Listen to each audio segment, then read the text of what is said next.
Hello and welcome everyone who has joined already. We'll get going in just a moment here. We're just going to wait for a few more people to get dialed in and get connected. But while we wait, we'd love to hear from you. Just your role and where you're dialing in from.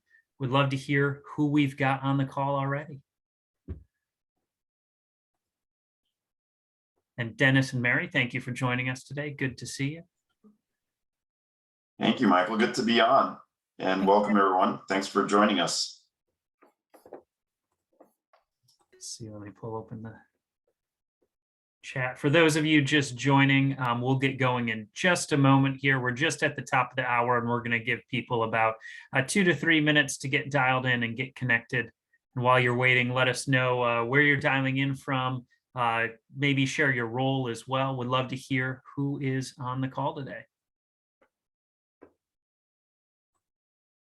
Yeah, and we'll be taking a look at the chat area throughout the webinar. Definitely want to keep this conversational and relevant to everyone that's here today. So throw your comments, questions, your role, what some of your challenges and priorities are. And as we go through the content, Mary and I will definitely try to tailor it and make it more relevant to you. So please don't be shy. It's not a shy group, so I think we'll get plenty of that feedback. So looking forward to it. I know that's what I've heard, so I'm looking forward to it. We've talked these participants up so much, so yeah, we won't let you down, I'm sure. Excellent.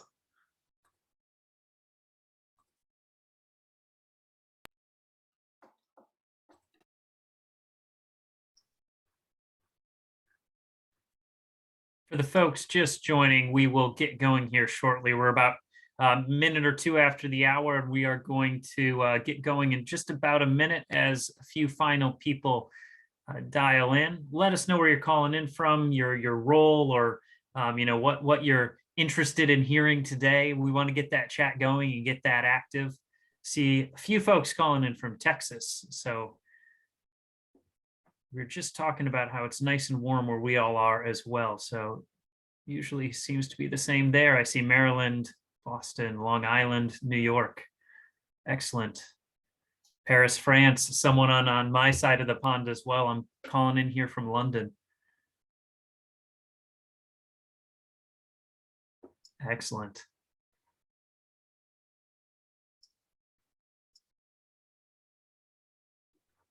All right. So a few more attendees trickling in. We are a few minutes past the hour, so we're probably in a good place to get started here. So let me formally say welcome everyone to today's Sales Enablement Society webinar, Less Budget, No Problem, How to Raise the Readiness Bar in Recession.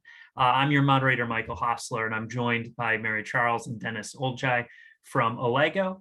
And with no further ado, we're going to get kicked off and share a little bit about what we're going to talk about today. So in today's agenda, really looking forward to having a great conversation and hearing from our expert panelists, as well as from you. As we were mentioning a moment ago, we want to keep the chats active and hear your comments, questions, thoughts as we go through the agenda today.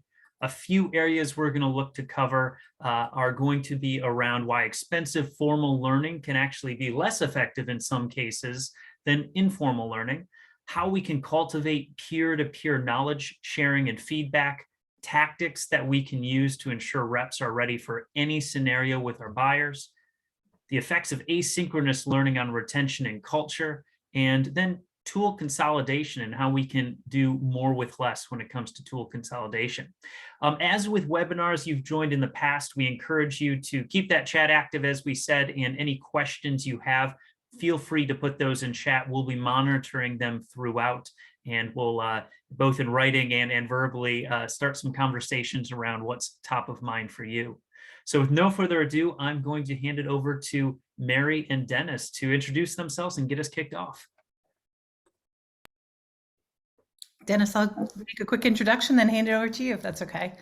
Yeah, go for it, please. I'm Mary Charles. If you've been on these before, thanks for coming back. I look forward to doing these webinars every quarter, and I'm the Senior Director of Sales Enablement at Allego. I've been at Allego for almost 4 years.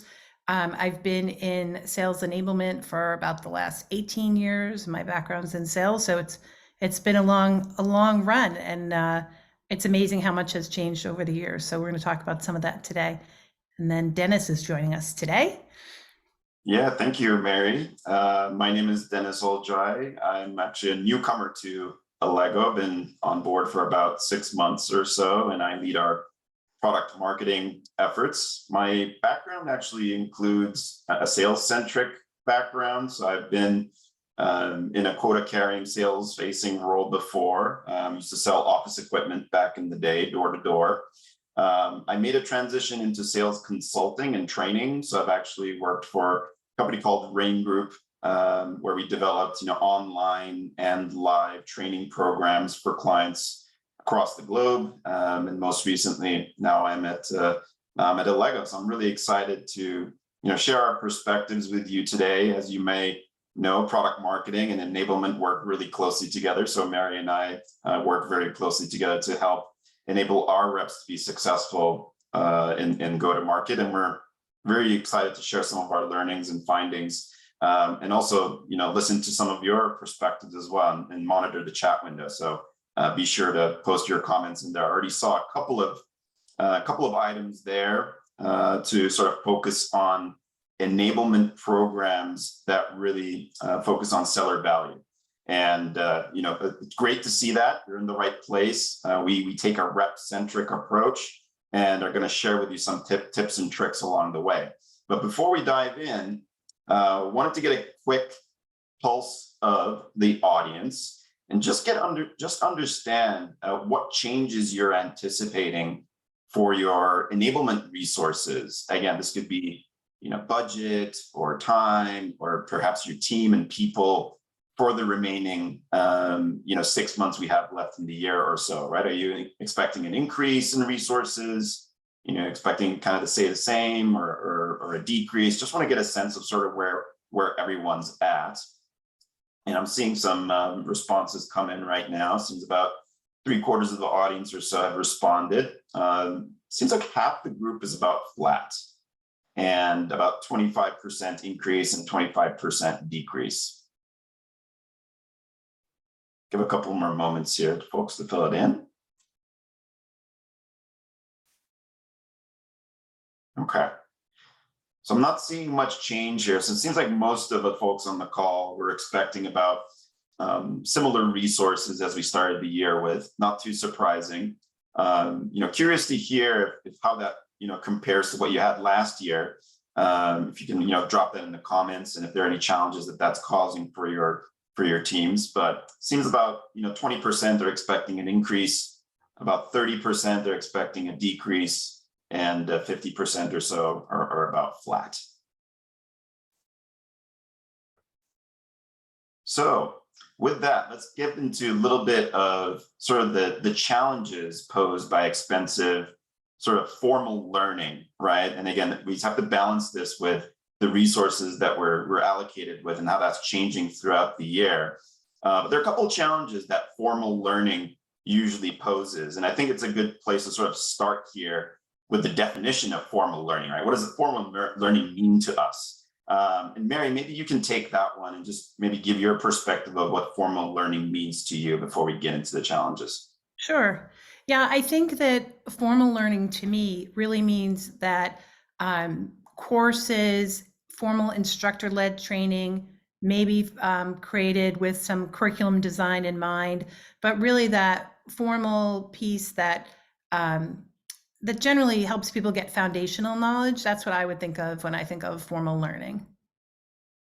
Absolutely. Yeah, I mean, I sort of draw a similarity with, when you're in high school or college, right? Everyone's in a room, it's one to many, right? Sort of a one size fits all approach.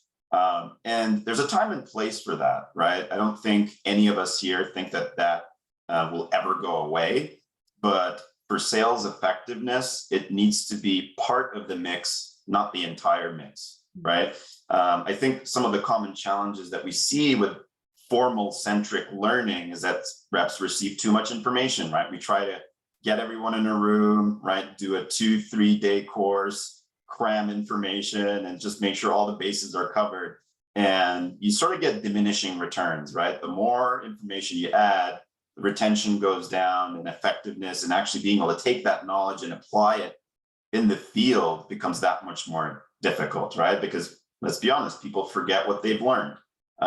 Take your pick on the statistics out there, right? You forget, 90% of what you learned, 80% of what you learned within the first couple of days or weeks. There's no exact science there, but we all know that it's hard to retain that information, right? And the challenge with the one-size-fits-all approach is that you lose some of your audience, right? You try to get everyone in the room, get everyone engaged, but reps really want to learn the way that it sort of aligns to their weaknesses or their objectives, and it's hard to tailor learning in those sort of one-size-fits-all scenarios. Any other common challenges that you face, Mary, or you want to sort of raise? I think one of the reasons people, sometimes think, why do we cram so much information into such a short period of time? Well, unless you have new hires in training, right? You have them, their full attention. But for sales, people don't want to take people out of the field, right? Sales doesn't want to be out of the field for sessions. So if you get them for a day, you're going to do as much as you possibly can. Or if you have a number of hours to do that over the web, then there's that pressure, right? Fit in as much as you can. And sometimes, outside forces put pressure on you to do things that you think might not be the best, right? Michael's smiling. That's exactly what I was going to say, Mary. Sometimes people say, you know what, let's just knock this out in a day. We're all going to take Friday and we're just going to just back to back to back. And you got to question the effectiveness. Yeah. Yes. And every time you give in, Michael, what happens? You end up with a very long session where everyone feels very tired at the end. You get to about that 2 p.m. mark and you go, wow, are we still going? And they're thinking the same thing. And know it's going in one ear and out the other. Yep, people are texting. And then a week later, they don't recall most of what you did. So I think that's a key factor in advocating for what's good for salespeople to how they naturally learn. And the challenge is that they don't naturally learn by sitting for hours on end listening to somebody talking. That's not how salespeople generally learn the best. Absolutely. Yeah. And again, if you're a presenter, and I'm sure most of us on this call have been, in sales training sessions, you definitely don't want that after lunch spot. You don't want that spot right towards the end of the day. And it just makes it difficult, right, for, the knowledge that you're trying to communicate during those time slots to stick. So it's really quite challenging. And there's a lot of, to do the contrast here, there's a lot of presentation and formal coursework on information that's just in case. And we're going to talk about just in time in a minute, but just in case you ever need to know this one particular use case, I'm going to give that to you in your training material. And then it may never come up, or by the time it does come up, they've forgotten it. Absolutely. Absolutely. Again, it's all about, trying to cram all the information into that slot. And like we spoke about just a moment ago, right? It's diminishing returns when you try to do that. That's why we like to talk about the concept of agile learning, right? So what do we really mean by agile learning? It's learning that's curated and sourced from the field, right? So firsthand experiences of your reps. What are they experiencing on calls? Subject matter experts. This could be your product team. This could be, sales engineers or solution architects, people that have deep expertise in your offerings or the market as a whole. And the real experiences that they have against competitors or with prospects, and really crowdsourcing that information and sharing it with the rest of the field, right? It's bite-sized, maybe a quick recording of a perspective or a win story or a loss story, whatever it may be, right? And those types of learning assets can really go a long way. And we're going to talk about some of the advantages of agile learning, right? And I think the first point is it keeps it real, right? We talked about this, Mary, in our prep session for this webinar a couple of weeks ago, but it's so important to drive rep engagement and relevance to keep your learning based on what's happening in the real world, right? And I think when we sort of compare and contrast with formal learning tends to be a little bit more academic, right? Your sales skills or your product knowledge, right? What we expect to see and competitive dynamics. But the benefit of agile learning is actually sharing what's going on in head-to-head situations with a competitor, or what's happening with a prospect or a new vertical you may be going after, and sharing those learnings in minutes and hours, right? Versus the weeks and often months it takes to create all that formal learning content for those live training sessions. So the advantage is it keeps it real, and it's also fast, right? So these can be sent into the field, into your reps really, really quickly. So you can really adjust your sales approach based on what's really happening in the field. Mary, curious about your perspective here as well. Yeah, I think one of the things you talked about, taking weeks or months to create, I think that plays well to the second bullet, which in addition to keeping it real, I say keep it fresh. And you can't, for formal learning, it's very difficult to keep that fresh. So I'm thinking about if you're in the financial services industry, the interest rates just went up. You're not going to create a course and talk about that. You want a quick comment from a subject matter expert, a portfolio manager, or somebody else in the market about that situation, and be able to get that, like a quick video out to the field on that, so that that's not formal training or learning. It's just give them the information they need as things are changing.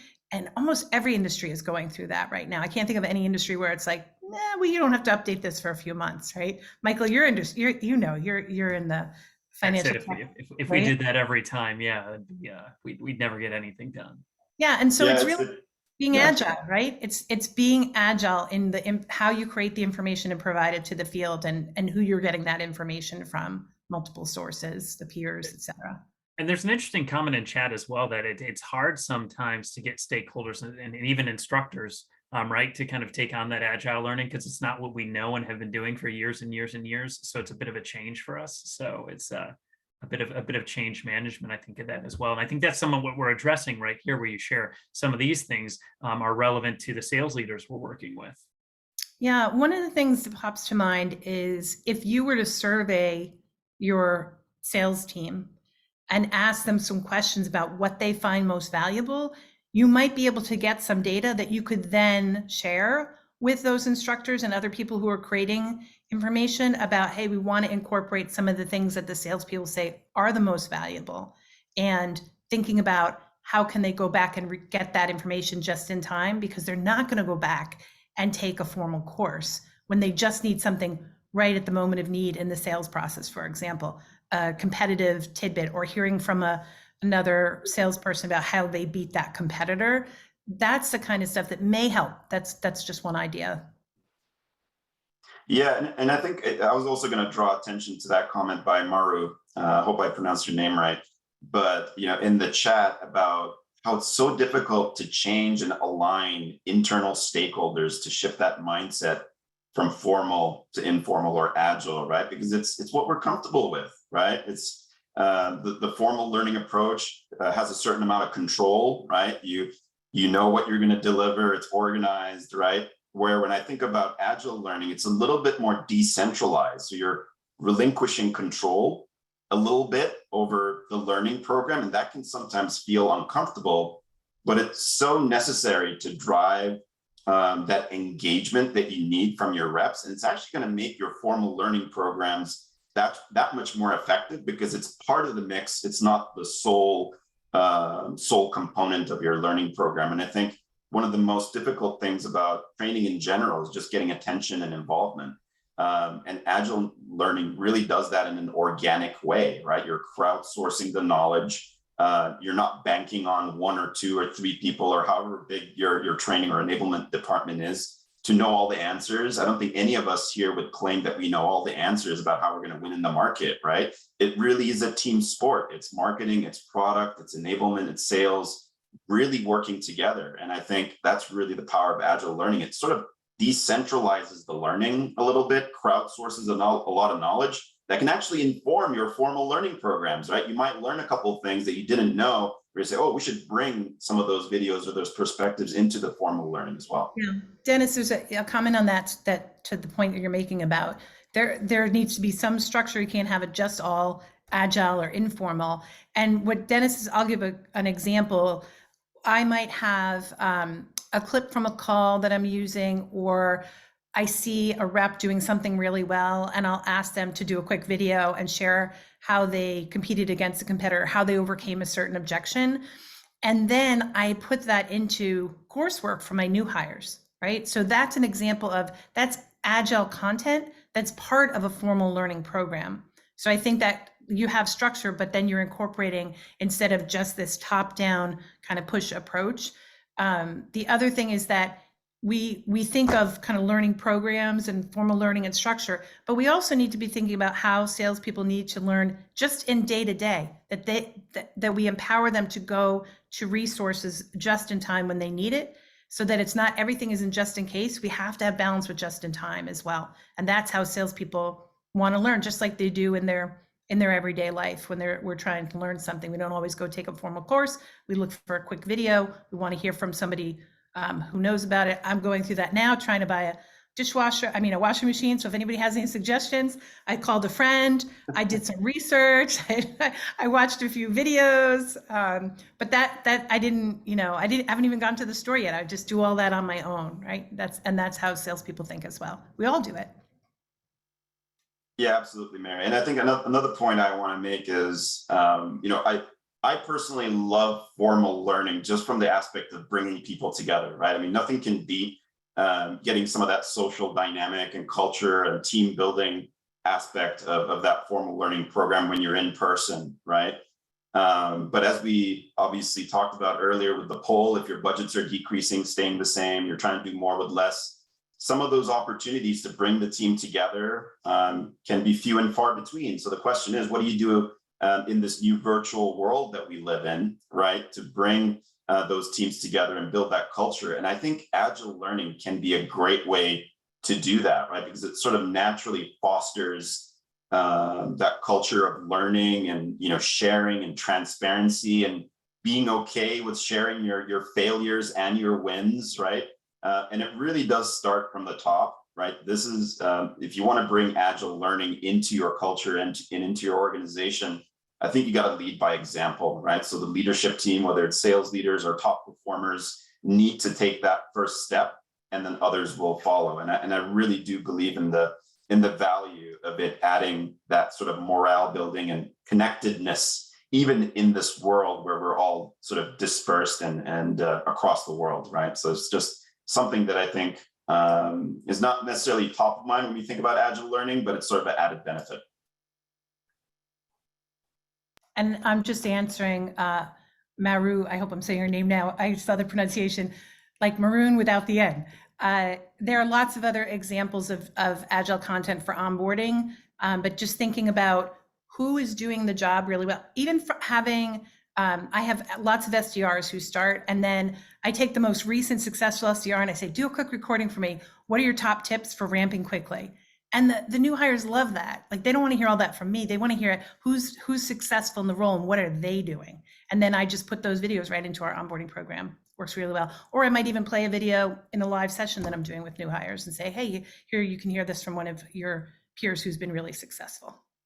It's so true, Mary. I mean, reps really respect other sellers, right, that have succeeded or have been in the game, longer than they have and learned a lot of things along the way, right? And what better way to engage your reps than to, share that tribal knowledge? And another benefit of this is, if your teams are turning over and they're leaving, right, which is a natural course of business, you retain that information and that expertise, right, that these reps have developed over their careers. I mean, that's a gold mine for a new rep. As soon as I get onboarded, I get to learn from all of these folks that have done the job ahead of me. I mean, wow, right? That's invaluable.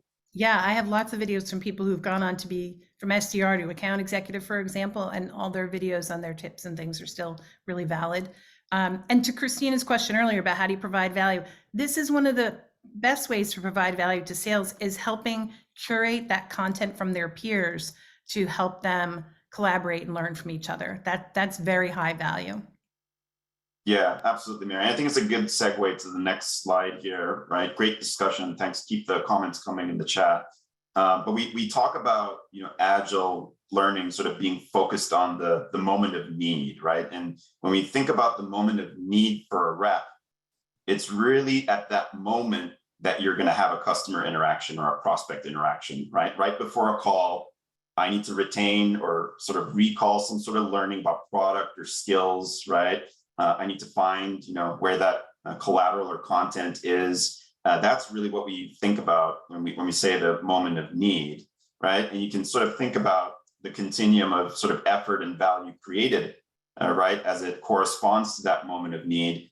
E-learning and live sessions and assessments and certifications, they absolutely need to be a part of the mix, right? Not saying that you scrap that, but it needs to be part of a broader initiative that incorporates the items that are of more value to a rep, right? And when we think about reinforcement or some of that just-in-time material, right? Just-in-time learning and just-in-time content right before that customer call or that prospect call is of the most value to a rep, right? We always sort of think about, the analogy here of, something broke in your house, right? Maybe the faucet broke. I need learning. I need to learn how to fix that, right? I go on YouTube and I pull up a video on how to do it, right? Versus when I first buy the home, I cram all my home improvement tasks and knowledge, right? That's not a recipe for success. Very similar in the sales world, right? Sellers are often burdened by so many different product SKUs that they need to know how to sell, different personas, different verticals. We try to cram all of that in one session. It's just going to be diminishing returns and hard to retain that. They need to be able to recall and find that information when and where they need it, right? And that's going to be super valuable. There's an interesting question. Oh, go ahead, Mary. No, Michael, you go ahead. You're monitoring the questions. I was going to say, no worries. I was going to say, I had an interesting question coming in the Q&A about templates for agile learning, thinking about things like the top topics to cover. So we've been talking a lot about saying, how we can use this agile learning. Are there things it's more effective for than other things? Or what are the things that you'd put in your top 3 to 5 as part of an agile learning program? I think for my experience, and not just recent, but over the last 17 years, 18 years, some of those topics are things that change rapidly, right? So what does the field have the best pulse on that somebody else might not, myself or product marketing?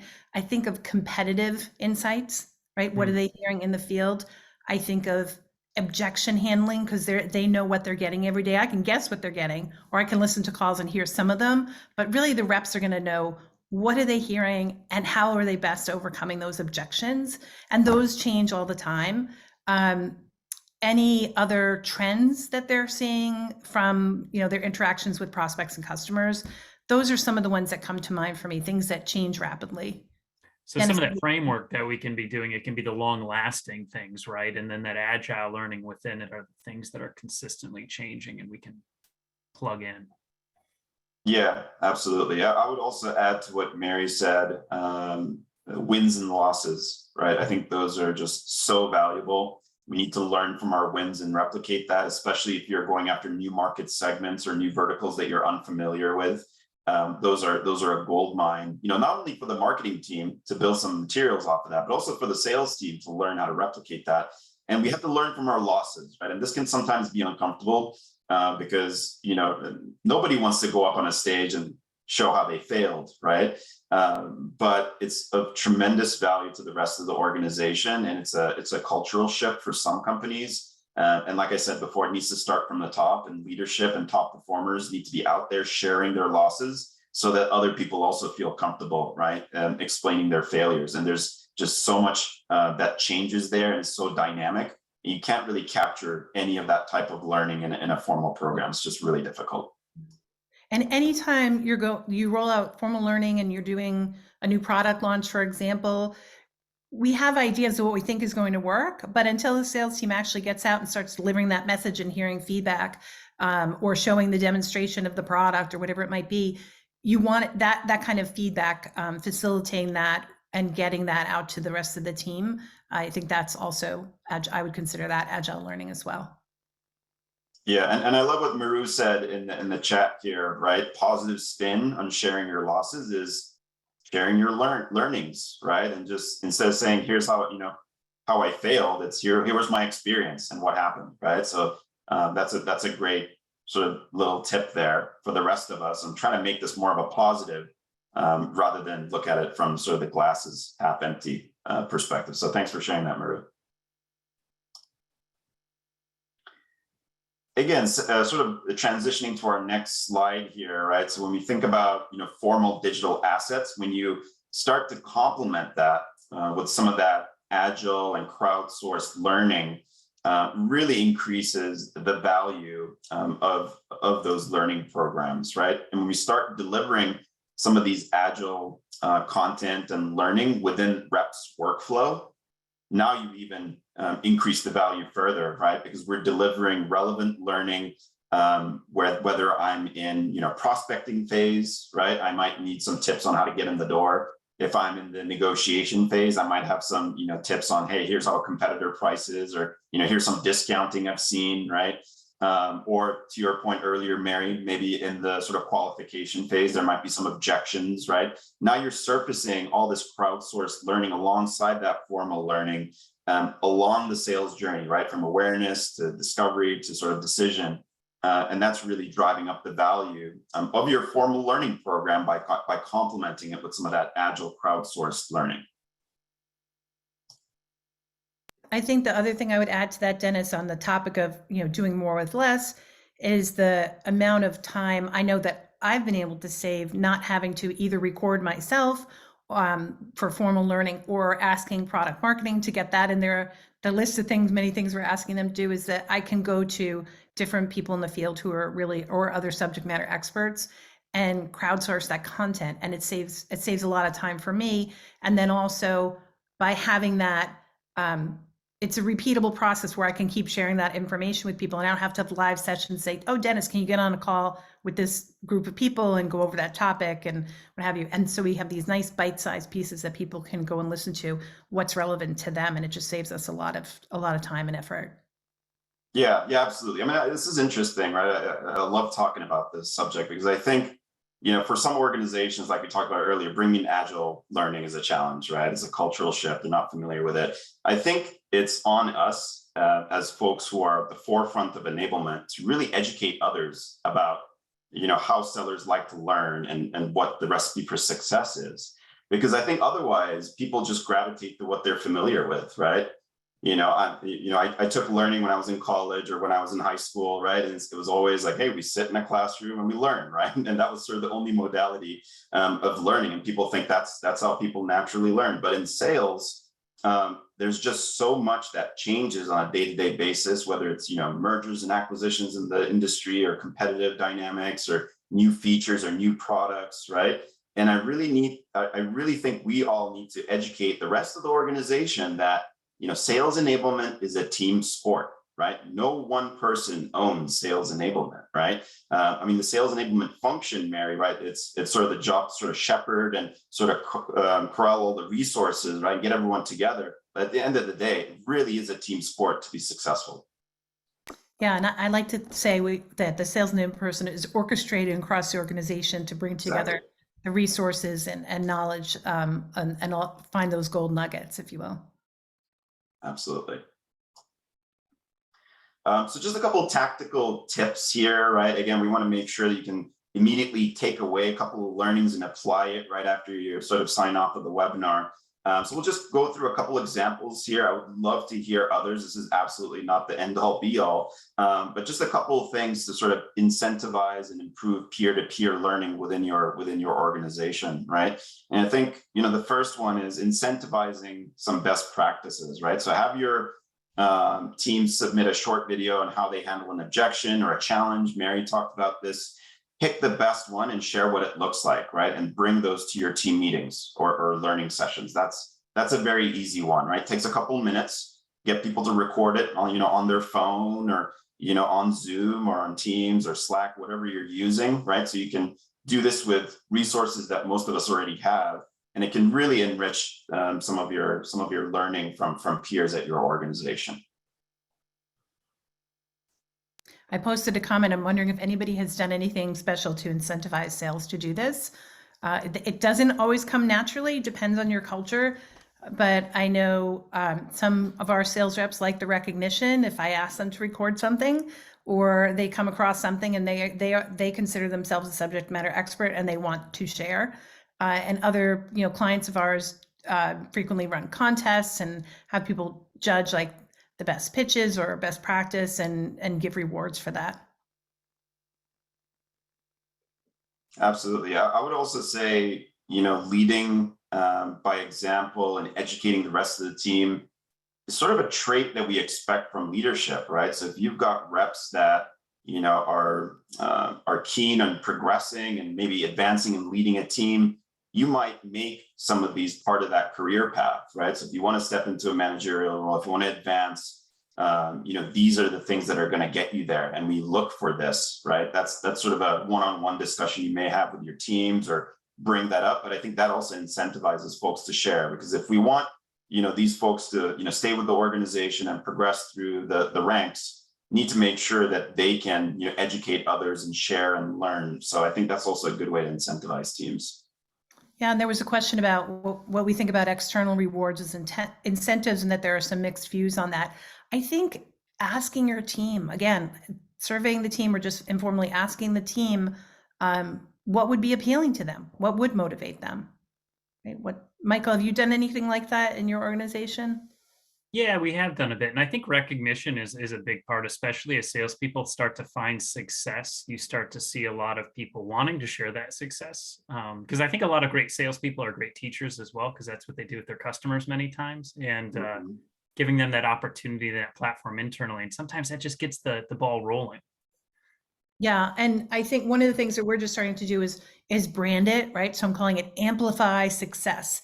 And then we all have, as sales enablement leaders, we probably all have those 5 people in our team that we know who are always really good about responding. So you handpick a couple of people to get it started. And then once they see that recognition, they'll let somebody else like, oh, I want to share my success. I want my success to be amplified and shared across the team. So I think some of that lead by example is really helpful. Absolutely. So another tip here is practicing new knowledge, right? So we know studies have shown that if you don't put new learning into practice right away, retention falls off a cliff, right? And I think one way to solve that problem and also ensure peer-to-peer learning is to have your teams practice some of the new knowledge that you may be introducing in a live session or a formal program in pods, right? So get your AEs and SDR team together, right? Or get 2 sort of account execs together and get them to put some of that new knowledge into practice, apply it in a specific opportunity or a particular account or whatever it may be, to learn from one another and also apply the learning sort of in one, right? It's a great way to sort of improve that peer-to-peer learning and collaboration.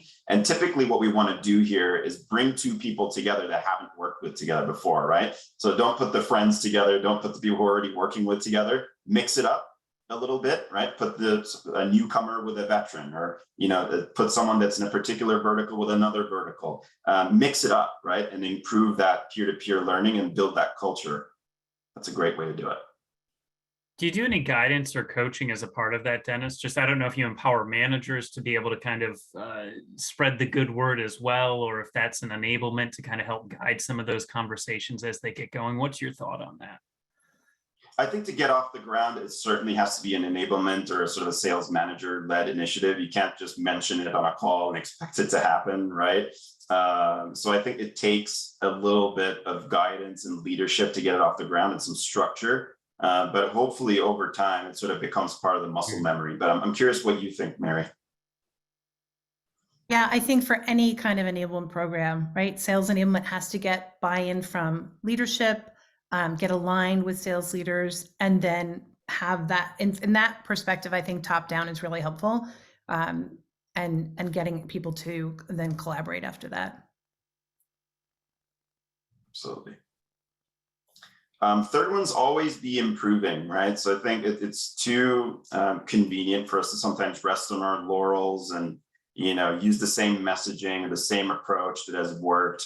But I think it's incumbent on us as sort of folks that are on the forefront of learning and enablement to ask reps to continually submit and share the ways that they're either explaining your value proposition or explaining a particular product, and review that on an ongoing basis in team meetings and gatherings, right? So don't take it for granted that your teams know how to do the basics. Put it out there and always be improving and sharpening it, right? Because as we talked about, competitive dynamics, market dynamics, they're changing so fast that the messaging that you have out there, the value prop, the pitches you've got out there, always need to be changing and improving, right? And a good way to do this is collectively by sharing how each and every one of us as reps are delivering that in the field and picking from the best and making sort of our collective approach better, right? Yeah, and for our teams, we, weekly, it's a regular occurrence for the team, the whole team, to do a review of a call or calls and listen to what other people are doing and share ways to improve or share what's working. And it's the most valuable part of the week. They all say that. They love doing it. You don't always want to be the one whose call's being reviewed, but once you do it, you're like, wow, that was really valuable. I want to do that again. All right, fourth one here is know your market, right? So have folks share their insights and learnings about the competition in a short video, right? Or about the market dynamic, and start building a library of this, right? And again, like we said, it sort of ties to the incentivization on the first piece as well, right? Incentivize folks to share their learnings and build a library that's wealth. That's a wealth of knowledge, right? And that's going to help crowdsource that knowledge across the field.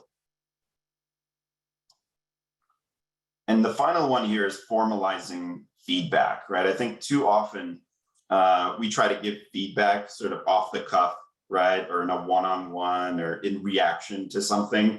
But I think some structure here goes a long way. And I think, creating a checklist that's built around your desired behavior, right? And using that to provide guidance and discuss with reps goes a long way. And actually, you can use this in peer-to-peer learning as well, right? So if your peers are on a call together, encourage them to share feedback with one another, right? How do you think that call went across, some of the outcomes that we were trying to achieve, and have them discuss with one another and do a call debrief, right? I always bring an example here of professional sports, right? Pick your favorite sport, whether it's maybe basketball, soccer, football, whatever it is, right? After the match ends or the game ends, the team reviews the call together, right? And discusses how their plays went and what can they do to do better. And I think the same thing needs to translate to how we sell. And I think that would go a long way. Yeah, and Deniz, for anybody who's invested in their company in a sales methodology, this is another great way to make sure that you're capitalizing on that and reinforcing that. If you provide, whether it's a scorecard or some assessment methodology that relates to those skills that you're expecting the team to start to use, that's how you can get alignment and get value out of what you've done, as opposed to have them just fall back into old habits. Absolutely. I think we talked about this and touched on this. Won't spend too much time on this slide, but I think it's important to make it easy to create and consume, right? I mean, most of us have the tools to record a quick video and share it. And I think there needs to be some guidance around it. I think this goes back to like what sort of structure should accompany Agile learning. And I think it's really important to make it short, right? So encourage, when people are trying to share their learnings or best practices, keep it to 2 to 3 minutes, because we know that once it passes that mark, folks don't listen, right? Or their attention span drops. So share, a couple of examples of what good looks like. What does a good competitive intelligence report look like? What does a good win story look like? Give some of those templates and then release it out into the wild and expect people to follow that process and framework, right? And I think that's really going to help you build a library that has some layer of consistency to it around the structure, but also is sort of crowdsourced and really in the power, puts the power in the hands of the reps, right? In the creation of that. Deniz, Yeah. there's a good call out in the chat as well about making sure that when someone who's Tim is already doing this, it sounds like some of this, and he encourages reps to not be perfect. It's not always the high production value, it's the content as well. And I think it's really important in these types of crowdsourcing actions that we do, that people don't get overwhelmed and then just say, you know what, I'm not, this isn't for me. Oh yeah, absolutely. I think Mary posted this in the chat, but at Allego, we really do say think YouTube, not Hollywood, right? So when you're sharing what good looks like, I mean, do it when you're on a walk, when you're walking your dog outside or something, right? Make it kind of informal and fun, because we want folks to be able to share some of these insights as they think of them, right, in their day-to-day lives, when they're at home, right? It doesn't need to be high production value. This is not a marketing video, right? This is us as peers and colleagues sharing, learning with one another. And we want to normalize that a little bit, right? And I think, like I said, it comes from the top. So have your sales leaders or managers or enablement leaders record it, in their day-to-day life when they're at home on a mobile device or as they're walking or talking, right? And I think that's just going to make it so much more natural, and it's going to keep it real. So. Absolutely. The next concept here is practice makes you better. We all know this, right? And I think there's research out there that shows that for reps to actually acquire new knowledge, they need to apply it up to 20 times, right? So think about that. I mean, if you're not incorporating practice and application of learning into your programs, it's really going to be an uphill battle for you, right? And there's obviously several options for practice. I mean, we're all very familiar with the live, sort of in-person or virtual, right? Typically, we'll have people break out into pods and do some role play. We give them a scenario, right? We've all sort of done that sort of learning. There's group or one-on-one settings, so you can have folks, manager and reps, sort of interacting together, or peers interacting together in pods and trying to simulate what happens in a real life situation. You can also do virtual simulations, and I think this is something that's developing as technology out there, but there's several advantages to simulations, right? You can practice those scenarios, whether it's objection handling, whether it's responding to a competitive sort of objection or sort of a competitive value prop, right?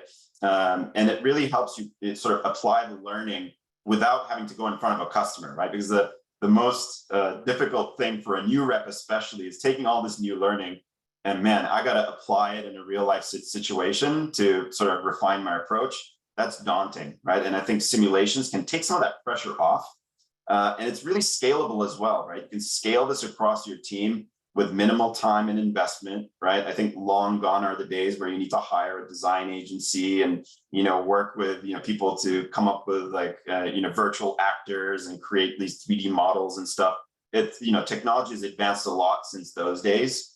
And it's much, much easier to deploy simulations that simulate real life than it was before. So it's just another way to sort of incorporate it into your mix.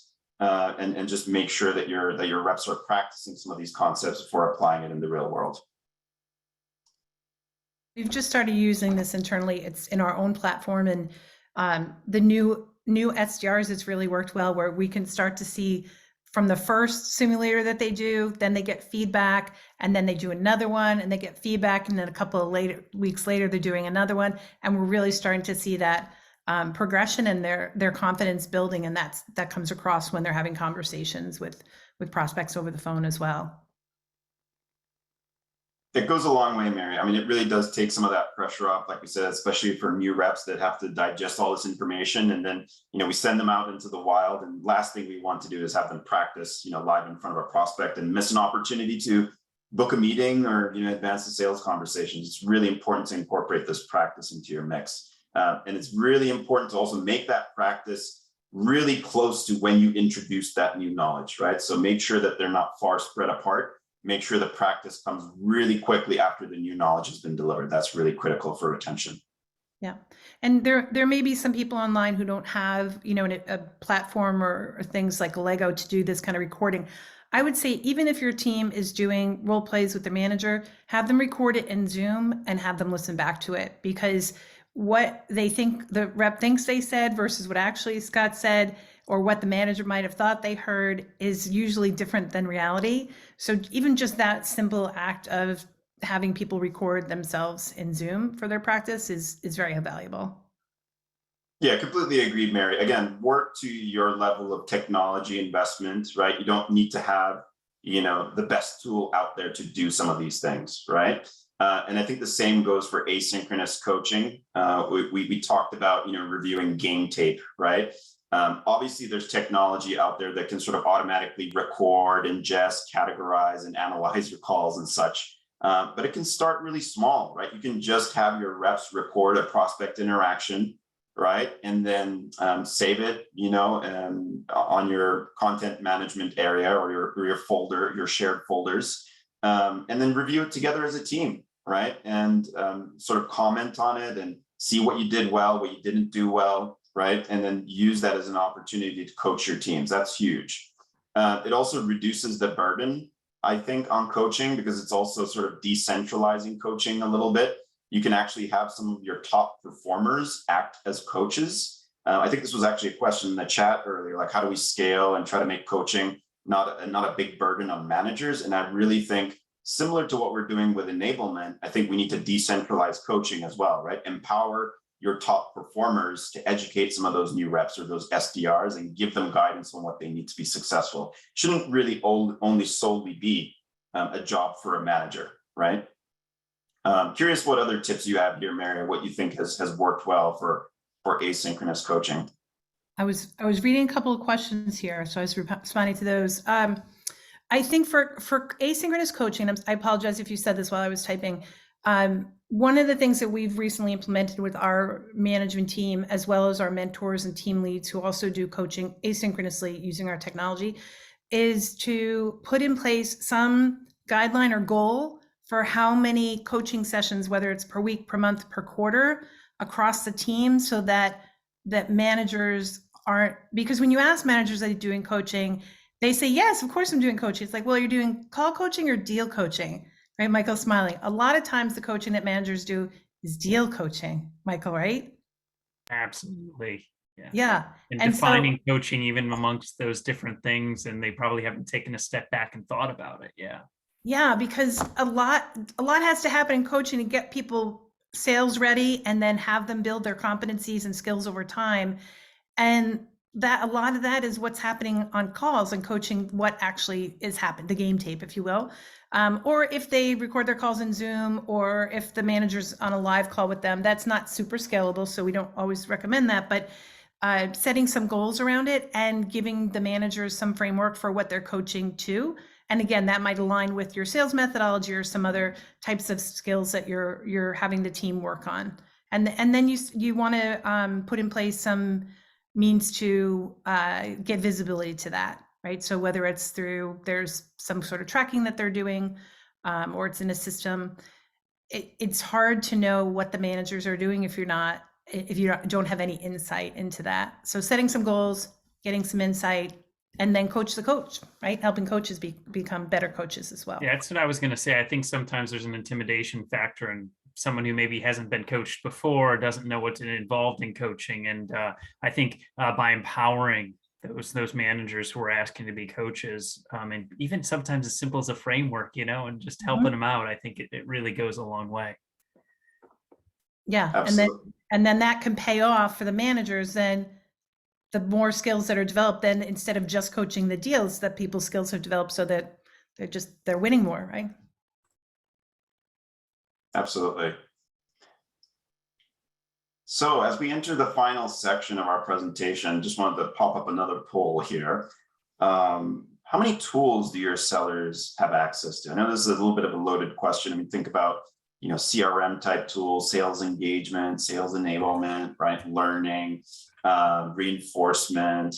Just curious, sort of a pulse of the audience here, and how many technology tools your reps are expected to A, learn, how to use, and B, sort of drive adoption and actually go in there and use some of the content that's in those tools. I'm just curious what we have here in the audience. I'm seeing about right now a couple of answers come in. About half of our participants have responded. We got about half the audience between 6 to 9, right? So that's quite a big chunk in that category. We're seeing about 25%, 10 plus. That's a lot of tools to remember and try to use. And that's honestly, this is not too surprising. This is what we've seen generally in other presentations that we've been on. As we try to do more with less, it becomes a real challenge, especially as we've got all these different technologies in our sales tech stack, right? And how do we, drive engagement and adoption, given the complexity of all the different tools that reps are expected to juggle, let alone like the learning and the skills, right, that they also need to sort of incorporate into their selling approach. And this is something that Allego has been doing a lot of research on, right? And we know that most companies, are stitching together multiple tools, right? There's about between 5 to 13 based on our own research in a seller's tech stack, and that's exactly what we're seeing here, right? I think 75% of the responses are 6 or above, so it aligns exactly with sort of our primary research here. But there's a cost to this, right? We're seeing that 76% of companies say that poor adoption of tools is actually a top reason teams miss their quotas, right? And we're actually, in the industry as a whole, we're seeing convergence across all the different tools in a seller's tech stack, right? Whether it's your reinforcement tool, your call recording software, certification, coaching, your formal learning sort of platforms, all of these things are converging into what we're calling modern learning. And furthermore, the learning and the readiness aspect is also merging with content, right? So if we think about sales enablement and the 2 core areas being learning and readiness and content, we're seeing those worlds merge as well. So when we think about sort of the modern definition of what sales enablement is, it's really sort of 3 key groups working together, right? The enablement group, the sales group, and the marketing group sort of working together to power all these different business processes, right? All the way from onboarding, training, to when you launch and roll out a new process or a product, to when you actually arm the reps with some content and messaging to take out into the field. How do they deliver that message and sort of buyer interactions in a virtual world and sell virtually? And how do they get feedback, right? And collaborate with peers to sort of refine how they go to market. So really, when we think about sales enablement, it's all these different processes working together. It's all these teams working together. And guess what? The technology also needs to sort of encompass all of this, right? And as soon as you have, 7, 8, 9, 10 different technologies working across these, you naturally create some barriers and silos and inefficiencies. So for everyone on the call, highly encourage you to sort of assess your tech stack, see what you can do to do more with less, and make it simpler for your reps, and really leverage some of the collective efficiencies that are gained by having a comprehensive technology solution that powers your teams and your processes. So just something we want to sort of introduce as we wrap up here. We're happy to take a couple of questions. I think we're nearing the end of our session, but we want to also give you a lot of great resources. I believe Marcus has dropped that into the chat, but you can also use your phone and scan that QR code.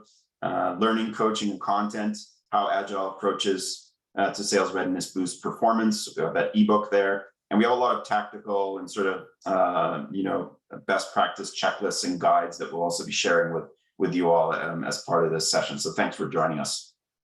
Any questions that are in the chat that we missed that maybe we can cover before we sign off?